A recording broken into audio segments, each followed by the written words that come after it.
ঘরে থাকা চাউলের ব্যাগ দিয়ে কিভাবে খুব সুন্দর একটা গ্রো ব্যাগ তৈরি করা যায়।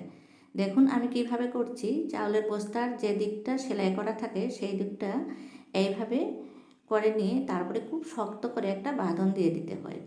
বন্ধুরা, আমরা অনেকেই গ্রো ব্যাগ ক্রয় করে থাকি, কিন্তু গ্রো ব্যাগের অনেক দাম পড়ে, তাই বিনা খরচে খুব সহজ উপায়ে ঘরেই এইভাবে চাউলের বস্তা দিয়ে গ্রো ব্যাগ তৈরি করে নিতে পারেন। তারপরে এভাবে বেঁধে নিয়ে এই গিটের দিকটা ভেতরের দিকে দিয়ে পুরো বস্তাটাকে আমি উল্টিয়ে দিলাম। উল্টানোর পর দেখুন একদম কেনা গ্রো ব্যাগগুলো যেভাবে খাড়া থাকে হাত দিয়ে গুছানোর পর, ঠিক সেইভাবে খাড়া হয়ে গেল, একদম বেঁকা নয় কোনো দিকে। তারপরে উপরের দিকটা একটু মুড়ে নিতে হবে, কারণ দেখতে খারাপ দেখা যায়।